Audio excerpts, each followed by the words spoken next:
The invitation sat in my email like a ticking bomb. Annual Miller Family Lake House Gathering. Save the date. My sister, Sarah's, cheerful group email might as well have been addressed to everyone but me. I knew how this would go, the same way it had for the past 5 years. My name is Emma, and I'm the family disappointment.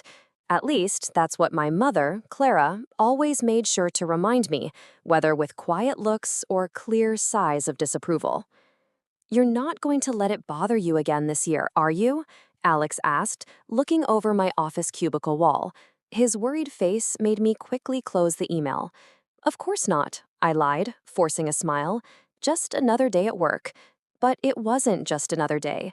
The family lake house held every important memory from my childhood before things changed, before I became the outsider. I remember the summer I turned 12 when everything shifted. "Emma, dear, why don't you help in the kitchen?" Mom had said, while Sarah got to join Dad's business talks on the porch. "Mark, sweetheart, go show the neighbors your new project," while I sat alone reading books they thought were a waste of time. My phone buzzed. A text from my childhood friend, Chloe. "Let me guess, another reunion email?" I typed back, "Bingo. Want to bet how long before Mom calls to explain why there's limited space this year?" The answer came within the hour. My mother's name flashed across my phone screen, right on schedule. "Emma, dear," she started, her voice dripping with fake sweetness. "About the gathering—" "Let me save you the trouble, Mom," I cut in, surprising myself with how steady my voice was. "The house is too full, right? Sarah's kids need their space? Or is it Mark's new girlfriend who needs the extra room this year?" The silence on the other end was deafening. "Well, you know how it is," she finally managed. "Sarah's children are at such an important age." I glanced at the promotion letter sitting on my desk, the one I hadn't told them about. Senior Vice President at 35, the youngest in the company's history. "Yeah, Mom, I know exactly how it is." After hanging up, I walked to David's office, my mentor and boss for the past 10 years. He looked up from his computer, understanding my expression right away. "Family?" he asked, pointing to the chair across from him. I nodded, sinking into the seat. "Sometimes I wonder why I still let it affect me." "Because you're human," he said simply. "But you know what? The best revenge is success." I offered with a weak smile. "No," he leaned forward, his eyes twinkling, mischievously. "The best revenge is becoming so successful they can't ignore you anymore." Speaking of which, have you thought about my idea for the green tech merger? I pulled out my tablet, pushing thoughts of family aside. "Actually, I've been working on some numbers. What if we approached it from a different angle?" For the next hour, we dove into work, my real comfort zone. As I walked David through my plan, I felt the familiar rush of confidence return. This was where I belonged, where I did my best. Later that evening, as I drove home, Chloe called. "You know what you need," she said, without waiting for me to speak. "A plan." "A plan for what?" "To show them exactly what they've been missing. You're not that scared little girl anymore, Emma. You're a force to be reckoned with." I stopped at a red light, watching the city lights blur through my windshield. What's the point? They've made it clear where I stand. The point is, you deserve better. And maybe it's time they realize that too. After hanging up, I sat in my parked car, staring at my fancy apartment building. 10 years ago, I'd started as an intern, determined to prove everyone wrong. Now I had everything they said I'd never achieve. Success, respect, independence. Everything except family acceptance. My phone buzzed with another email. Sarah sharing photos of last year's gathering. Smiling faces, inside jokes, shared memories I wasn't part of. But instead of the usual hurt, I felt something different stirring inside me. Determination. Opening my laptop, I pulled up the real estate website I'd been watching. The lake house's market value had dropped a lot in the recent economic downturn. The same lake house our parents could no longer afford to keep up. "Time for a different kind of investment," I whispered to myself, clicking the Contact Agent button. Maybe Chloe was right. Maybe it was time for a plan. Not for revenge, I told myself, but for justice, the kind that comes with extra interest. The green tech merger isn't just about combining companies, I explained, standing before the board of directors. My laser pointer highlighted key projections on the screen behind me. Alex, sitting at the far end of the conference table, gave me a subtle thumbs up. After countless late nights preparing this presentation, we both knew how important this moment was. And you're sure about these numbers? Mr. Green himself leaned forward, his old face carefully looking at the data. I stake my reputation on them, I replied without hesitation.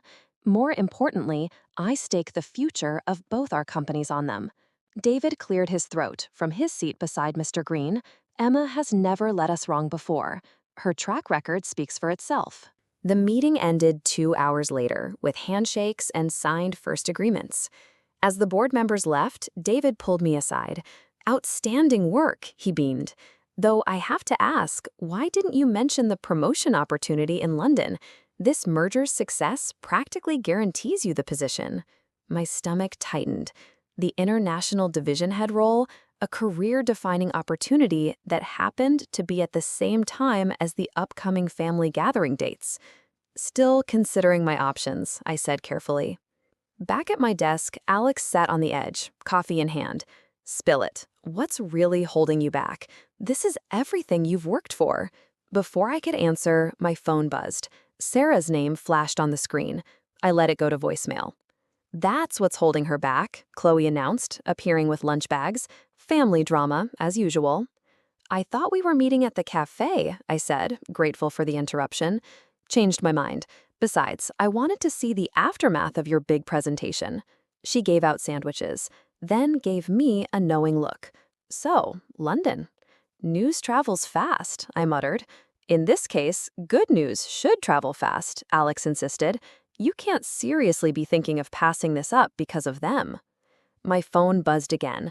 A text from Sarah. "Mom's asking if you got the gathering email. Please respond." Chloe grabbed my phone. "Oh, hell no. You know what this is. This is them realizing they can't ignore you anymore. The family gossip network must have heard about your success." "Give me my phone back." I reached for it, but she held it away. "Not until you promise to stop letting them control your life choices." I started to protest, but Alex cut me off. "Emma, remember last month's charity gala when you took charge of that room full of CEOs? That's who you really are, not the invisible middle child they made you feel like." My phone buzzed a third time, Mark this time. "Hey sis, long time. Got a minute to chat?" "Suddenly, everyone wants to talk," I said dryly. "Because you're becoming impossible to ignore," Chloe grinned. "Now about London." "The timing," I began. "Perfect," Alex finished. "Show them exactly what they're missing while they're playing happy family at their precious lake house." David appeared in my office doorway. "Emma, Mr. Green wants to discuss how to put our plans into action over dinner tonight." I stood, straightening my jacket. "Text me the details." After David left, Chloe raised an eyebrow. "Look at you, power moves only." "It's just dinner," I said, but couldn't help smiling. "Just dinner with one of the most important men in the industry," Alex corrected, "while your family probably thinks you're still pushing papers in some entry-level job." My phone lit up with another message, Mom this time. "Emma dear, please call when you can. Important family matters to discuss." Chloe read it over my shoulder and snorted. "Important family matters? Like how they're running out of excuses to exclude you?" I picked up my presentation materials, my mind already shifting to the dinner ahead. They can keep their excuses. I've got an empire to build. "That's my girl," Alex grinned. "Speaking of building things, have you made an offer on the lake house yet?" "Tomorrow," I said, checking my makeup in my small mirror. "The agent says we're the only serious buyers in this market."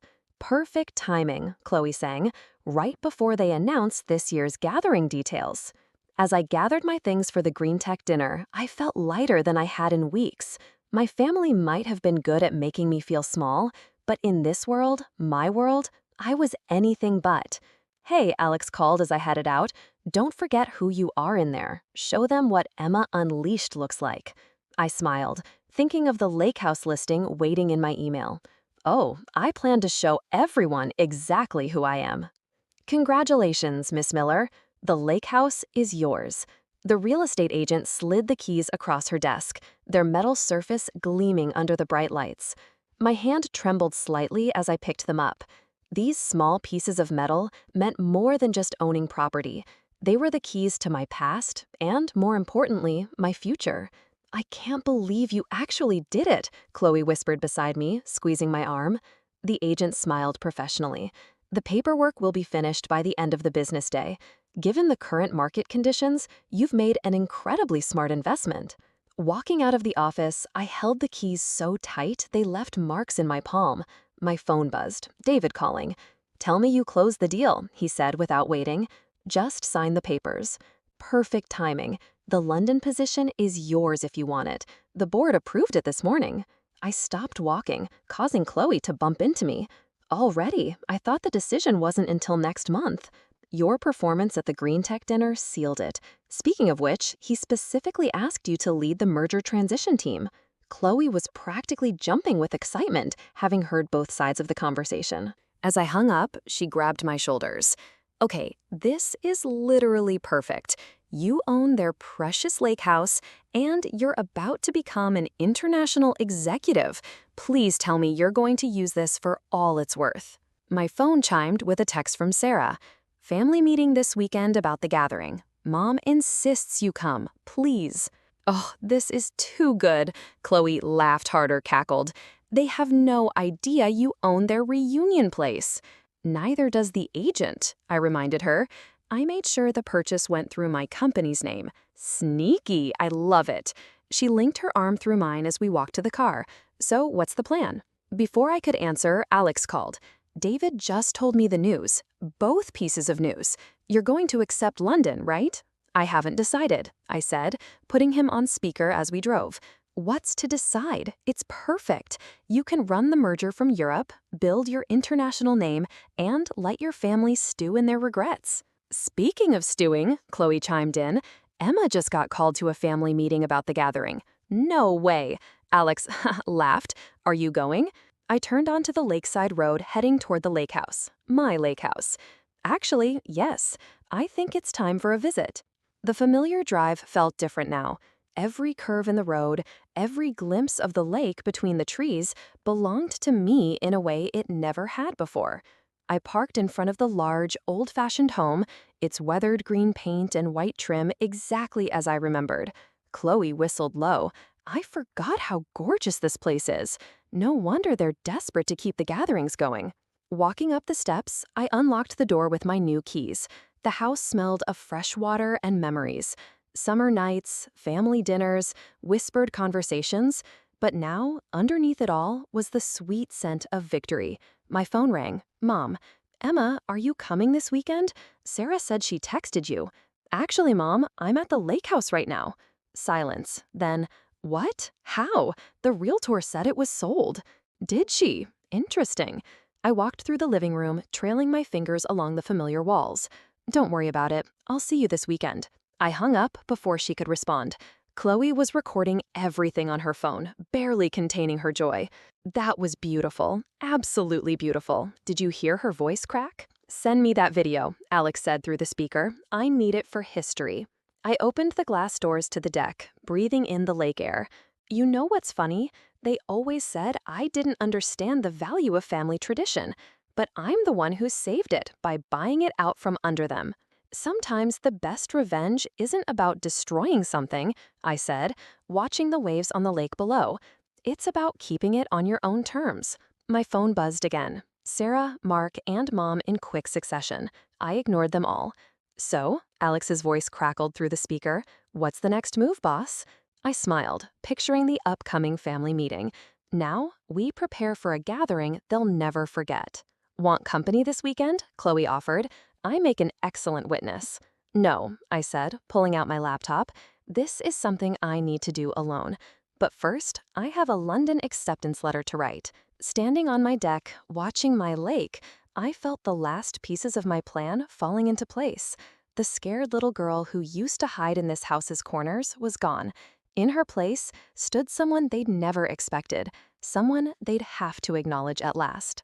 The sound of car door slamming jolted me from my laptop. I'd been working on merger documents all morning, enjoying the lake view from my new home office, when the familiar voices drifted up from the driveway. "Mom, I'm telling you, Emma was acting weird on the phone," Sarah's voice carried through the open windows. "She's always weird," Mark replied. "Remember last Christmas?" I closed my laptop slowly, heart pounding. They were early. The family meeting wasn't supposed to be until tomorrow. Through the window, I watched them unloading their cars like they owned the place, which, of course, they no longer did. My phone buzzed. "Alex, game time." "They're here early," I texted back. "Wish me luck." "Show no mercy," came his instant reply. I heard the rattle of keys at the front door, followed by confused voices. "Mom, your key isn't working," Sarah called out. "That's impossible. I just had it checked last month." I walked downstairs, each step measured and careful in my nice shoes. The sound of my heels on the wood floor made the voices outside fall silent. Opening the door, I smiled at their shocked faces. "Looking for something?" "Emma," Mom's hand flew to her chest. "What are you doing here? How did you get in?" "I live here," I said simply, stepping aside. "Please, come in. My house is your house." Literally. The silence that followed was delicious. Sarah's mouth opened and closed like a fish. Mark dropped his duffel bag. "What do you mean you live here?" Mom finally managed. I walked to the kitchen, knowing they'd follow. "Coffee? I just made a fresh pot. Colombian roast. I know how much you love it, Mom." "Emma." Sarah's voice had that older sister edge I knew so well. "What's going on?" I poured myself a cup, enjoying their confusion. "I thought the family meeting was tomorrow. Did I miss a memo?" "Oh, wait." I smiled over my cup. "I guess I'm not usually included in those." "Stop playing games," Mark snapped. "How are you even in here? This is our family house." "Actually," I pulled out my phone, bringing up the property documents. "It's my house now. Has been for 2 weeks. Would you like to see the deed?" Mom sank into a kitchen chair. That's impossible. We would have known." "Would you? When was the last time any of you asked what I was doing with my life?" I leaned against the counter, enjoying their expressions. "Coffee? No, your loss. It's imported." Sarah grabbed my phone, scrolling through the documents. "This can't be real. How could you possibly afford?" "The same way I afford my fancy apartment, my vacation home in the mountains, and my car collection," I said casually. "I work. Remember work? That thing you all said I'd never figure out." "Your what?" Mark choked. A car door slammed outside again. Dad's voice boomed through the open door. "Why is everyone standing around? Help me with these groceries." "In here, Dad," I called out. "Let me help you with those." He appeared in the doorway, bags in hand, and froze. "Emma, what's going on?" "Family meeting came early." I took the bags from him, unpacking them quickly. "Though I should point out, next time you might want to check with me before buying groceries for my house." "Your house?" He looked at Mom, who was still sitting in shocked silence. "Perhaps we should all sit down," I suggested, pointing to the dining room. "I believe we have some catching up to do." They followed me like dazed sheep, settling around the table where we'd had countless family meals I was often excluded from, sent to the kitchen to help with dishes. So I settled at the head of the table, Dad's old spot. "About this year's gathering." "You can't just buy our family home," Sarah burst out. "This is our tradition." "Funny thing about traditions," I said, examining my manicure. "They're only as strong as the people keeping them. When the bank called about foreclosure, where was your tradition then?" Mom's head snapped up. "How did you know about that?" "I know everything, Mom. I know about the missed payments, the second mortgage, the tax problems. I know because, unlike some people, I do my research before making investment decisions." My phone buzzed again. "Chloe? Need backup?" "All good. Operation Karma in progress," I texted back, looking up at my family's stunned faces. I smiled. "Now, about those gathering plans. I was thinking we might need to make some changes this year. After all," I pointed to the lake view through the windows, "new house, new rules." The look of dawning understanding on their faces was better than any merger deal I'd ever closed, and we were just getting started. "You could have told us," Sarah said, breaking the tense silence that had fallen over the dining room, "about your success, your career, everything." "Could I?" I raised an eyebrow. "When? Between being uninvited to family gatherings or during those holiday calls that never came?" Dad cleared his throat. "Now, Emma, that's not entirely fair." "Fair?" I laughed, the sound sharp enough to make Mom flinch. "Let's talk about fair. Remember my college graduation when you all skipped it because Mark had a soccer game?" "That was different," Mom protested weakly. "Mark was up for a scholarship." "Which he didn't get," I finished. "Meanwhile, I was accepting my MBA with honors. Not that any of you knew, since you never asked." My phone buzzed. "David, London announcement goes public tomorrow. Want me to delay?" "Perfect timing. Proceed as planned," I texted back. Mark leaned forward. "So what now? You're going to hold this over our heads? Make us beg to use our own family house?" "Your family house?" I stood, walking to the renovated kitchen. "Come see what your family house looked like when I bought it. The rotting deck boards, the leaking roof, the old wiring that was one storm away from burning this place down." I opened a folder on the counter, spreading out before and after photos. 60,000 in repairs just to make it livable. Another 100,000 in renovations. Where was your family pride then? Sarah picked up a photo, her face paling. "We didn't know it was this bad. Because none of you bothered to check. You just assumed everything would magically take care of itself, like you assumed I'd never amount to anything." Dad stood up suddenly. "That's enough. We may have made mistakes, but you're still our daughter." "Am I?" I turned to face him. "Because from where I'm standing, I've been your afterthought for 20 years. My phone lit up with a news alert. The London announcement had leaked early. Mom's phone buzzed seconds later, her eyes widening as she read. "Vice President of International Operations," she whispered. "Emma, you're moving to London." "Among other things," I smiled, pouring myself more coffee. "The merger I just closed is worth more than this house and everything in it." Sarah grabbed Mom's phone, reading aloud. "Youngest executive in company history. Revolutionary merger strategy projected to triple market share." "Impossible," Mark muttered. You're just Emma." "Just Emma?" I repeated softly. "Funny how that works, isn't it? The daughter you never believed in now owns your precious lake house and runs a global division." Dad sank back into his chair. "Why didn't you tell us?" "I did. Every time I tried to talk about work, you changed the subject to Sarah's kids or Mark's latest idea. Every achievement, every promotion met with polite disinterest." My phone buzzed again. "Alex, stocks up 12% on the London news. You're trending on social media." Mom was still staring at her phone. "These numbers, Emma, these are more money than you can imagine," I supplied. "Yes, they are, and that's just the beginning." "So what happens now?" Sarah asked quietly. "With the gathering, with everything?" I walked to the windows, looking out at the lake I now owned. Now we do things differently. The gathering will happen, but under new management." "Meaning?" Mark challenged. "Meaning, I've already booked the top floor of the Grand Hotel for everyone. The lake house," I turned back to them, "needs some private time with its new owner." "You're kicking us out?" Mom's voice cracked. "No, Mom. I'm showing you what it feels like to be excluded. The difference is I'm doing it with 5-star accommodations and a lake view." Dad stood again, this time more slowly. "We deserved that, all of it. But Emma, are you sure this is what you want?" "What I want?" I looked at each of them in turn.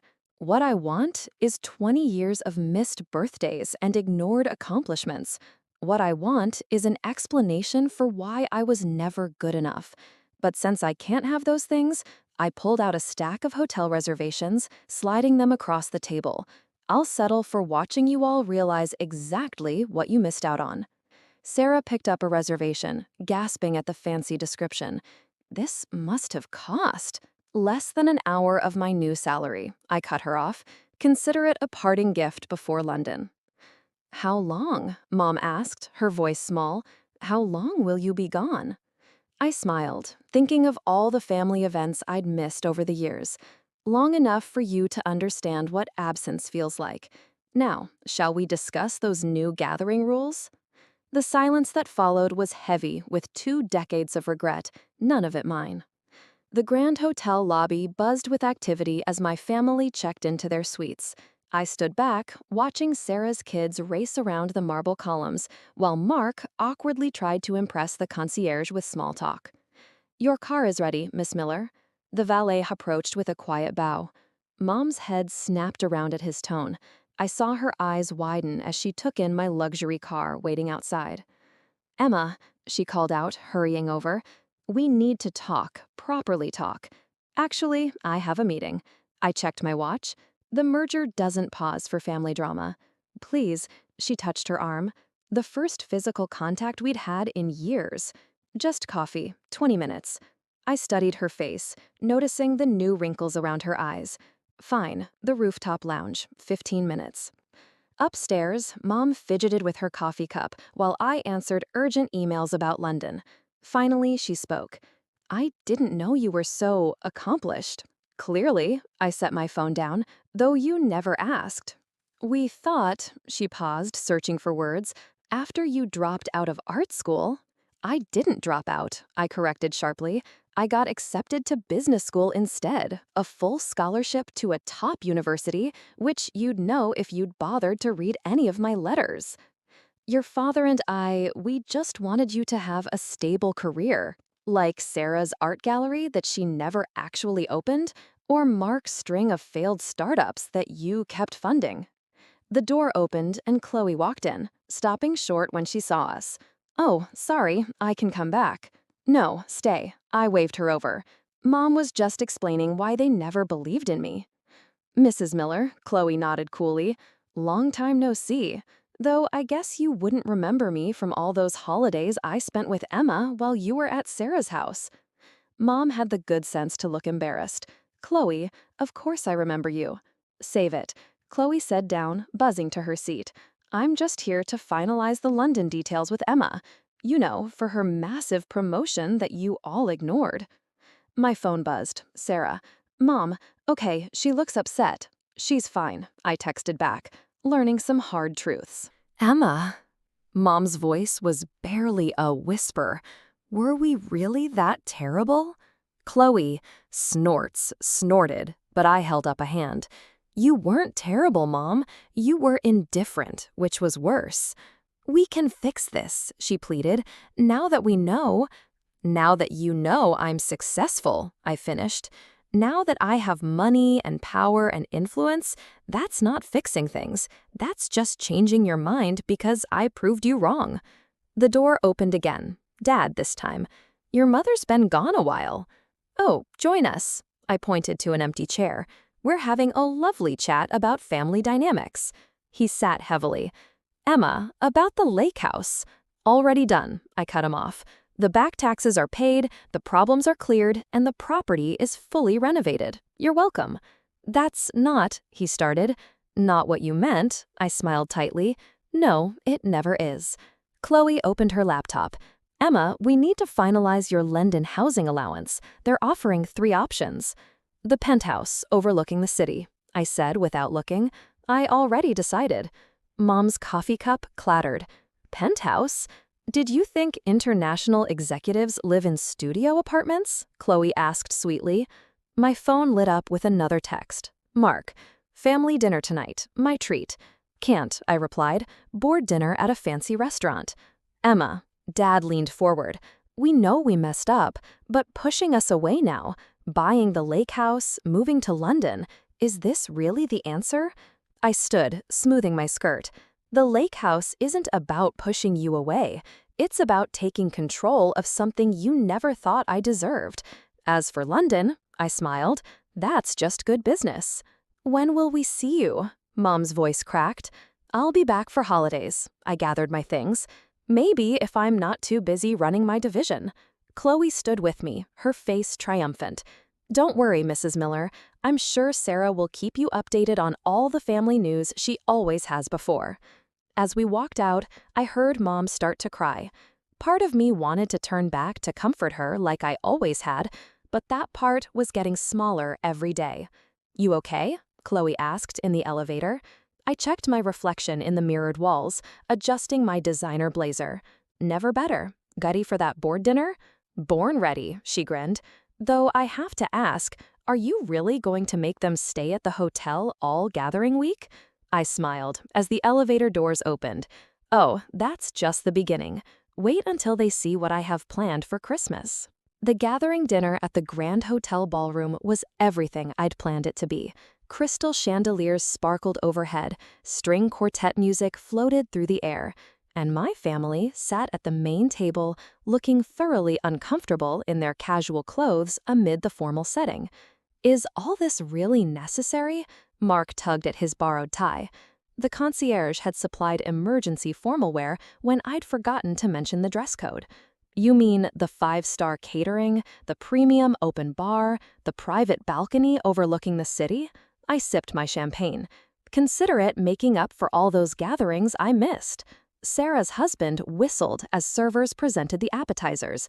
"This caviar is real, isn't it?" "Only the best for family," I smiled, "though I'm sure it's nothing compared to the sandwich platters you usually serve at gatherings." Mom hadn't touched her food. "Emma, can we talk privately?" I led her to the balcony where the city breeze carried the scent of success. Behind us, I could hear Sarah's kids exclaiming over the chocolate fountain. "This is cruel," Mom said quietly. "Cruel?" I turned to face her. "Treating my family to luxury is cruel?" "You know what I mean, flaunting your success like this, the way you flaunted Sarah's art school graduation or Mark's engagement party." I leaned against the railing. "The parties I wasn't invited to." "We were wrong," she whispered. "Is that what you want to hear?" "What I want," I said carefully, "is for you to understand exactly what you missed out on. Every promotion, every achievement, every milestone you ignored, it all led to this. To me, becoming someone who can book an entire hotel floor without blinking." The door opened. David had arrived. "Emma," he nodded, then turned to Mom. "Mrs. Miller, I'm David Green. I've been mentoring your daughter for the past decade." Mom's eyes widened. "You're her boss, the one from the news?" "Actually," David smiled, "as of next month, Emma will be my equal in the company's leadership, possibly even my superior, given her path." I watched Mom process this information, seeing the reality of my success finally sink in. "The London position," she said slowly. "It's really that significant?" "Mom," I laughed, "I'll be running operations for half of Europe. My signing bonus alone could buy the lake house twice over." David checked his watch. "Speaking of which, the Paris office is waiting for our call, shall we?" "Of course." I turned to Mom. "Enjoy the rest of dinner. The dessert course includes gold reef. Try not to think about the cost." As we walked away, David muttered, "Brutal. I love it." Back in the ballroom, Alex had arrived with a surprise. Copies of tomorrow's financial newspaper, featuring my face on the business section. "Hot off the press," he announced, distributing them to my shocked family members. "Thought you might want a souvenir of your daughter's success." Dad picked up a copy with trembling hands. "Global Market Leadership, Revolutionary Approach to International Business." "Don't strain yourself, Dad," I called out. "The numbers might be a bit overwhelming for a small-town real estate agent." Sarah was reading aloud to her husband. "Youngest executive to lead European operations, projected to increase market share by 300% within 5 years. Emma..." Mark stood up suddenly. "Can I talk to you about a business opportunity?"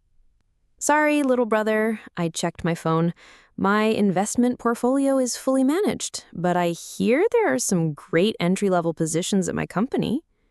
The string quartet began playing again as servers brought out the main course, fancy steak with truffle sauce. I watched my family try to stay calm amid the luxury they'd never imagined their forgotten daughter could provide. "Your car is ready for the Paris call." The concierge appeared at my elbow. "Thank you, James." I handed him a $100 bill. "Make sure my family gets anything they need." "Of course, Miss Miller." As I gathered my fangs, Mom caught my arm. "When will you be back?" "From London." I looked around the ballroom at the richness, at my stunned family, at the life I'd built without them. "You know what, Mom? I'm not sure. But don't worry, I'll send pictures, just like you all did with the gathering photos all these years." Walking out, I heard Alex announcing to the room, "And wait until you hear about her new penthouse overlooking the city." The sound of my heels on marble echoed through the lobby, each step taking me further from the family that never believed in me and closer to the empire I'd built on their doubt. Let them eat steak, I thought mischievously, and choke on every golden bite. The morning sun painted the lake house in golden light as I packed the last of my essentials for London. Chloe sat on my bed, helping me sort through old photos I'd found in the attic. "Look at this one." She held up a faded picture. "Your 10th birthday. You're the only one looking at the camera while everyone fawns over Sarah's new kitten." A knock at the door interrupted my response. Mom stood in the doorway holding a small wooden box. "Can I come in?" she asked quietly. I nodded, continuing to pack. She sat on the edge of the bed, turning the box in her hands. "I found this in our attic," she said. "It's everything I saved about you. Everything I was too proud to admit I kept." She opened the box. Inside were newspaper clippings, honor roll certificates, even the program from my MBA graduation they'd skipped. "You kept these?" My hands stilled on a silk blouse. "Every single one," she whispered. I told myself I was being practical, not encouraging silly dreams. But really, I was scared. Scared of what? That you'd succeed where I failed. That you'd break free from the small-town life I settled for. She pulled out a business magazine from last year, one with my name in a 30 under 40 feature. "And you did." Chloe stood quietly. "I'll give you 2 a minute." "No," I caught her arm. "Stay. You're more family than most of them have been." My phone buzzed. "Sarah, at the lake, can we talk?" "Send her up," I texted back. Minutes later, Sarah appeared, looking uncertain in the doorway. "Mark's here too. And Dad. We wanted to see you before you left." They filed in, creating a cramped audience in my bedroom. Mark clutched a brown envelope. "What's that?" I nodded toward it. "Investment proposals," he admitted. "But not for me, for the lake house. We've all contributed, if you'll let us." I raised an eyebrow. "I don't need your money." "We know," Dad stepped forward. "But we need to invest in something we should have invested in years ago. Our family." "Pretty words," I said, "but actions speak louder." "Then let our actions show you." Sarah pulled out her phone. "I've postponed my partnership acceptance, taking a break. Thought maybe I could visit you in London, really get to know my sister." "And I've enrolled in business courses," Mark added, "online classes. Thought maybe you could mentor me, actually do it right this time." Mom opened her box again, pulling out one last item, a key. "We don't expect you to forgive us," she said, "but maybe we can build something new, something better." I looked at the key. "What's this for?" "The front door," she smiled sadly. "I kept it all these years, thinking it meant something. But you showed us what really matters isn't keys or houses or gatherings. It's the people we choose to become." Chloe squeezed my hand as I took the key. "I'm still going to London," I said firmly. "We know," they replied in unison. "And I'm still angry." "You should be," Dad acknowledged. "And this doesn't fix everything." "Nothing could," Mom said softly. "But maybe it's a start." I walked to the window, looking out at our lake. My lake. Behind me, I heard the rustle of Mark's papers, Sarah's nervous breathing, Mom's box of hidden pride. "The gathering," I said finally, "will alternate between here and London, and you'll all need passports." The tension broke. Sarah laughed through tears. Mark dropped his envelope, and Dad had to sit down. Really? Mom's voice shook. Really? I turned back to them. But not because you've earned it, because I choose it. There's a difference. Chloe grinned. Does this mean I get to plan the London gathering? Because I have ideas. You're all going to learn a new language, I continued, and proper business etiquette and how to handle international markets. Whatever it takes, Mark said. And for once, I believed him. My phone buzzed. David, car's here for the airport. That's my cue. I picked up my carry-on. Emma, Mom stood. Thank you. Not for the forgiveness we don't deserve, but for the chance we didn't earn. I looked at them all, my imperfect, struggling, finally trying family. Don't waste it. Walking down to the waiting car, I heard them following, saw their reflections in the polished black paint, not chasing me anymore, but walking with me. Different, but possible. London won't know what hit it, Sarah declared, hugging me goodbye. I smiled, thinking of the view from my new office, the family learning to speak my language, the future expanding like the horizon before us. Neither will they, I said, and got in the car. The lake house stood proud behind us, no longer a symbol of exclusion, but a bridge between who we were and who we might become. Not perfect, but possible.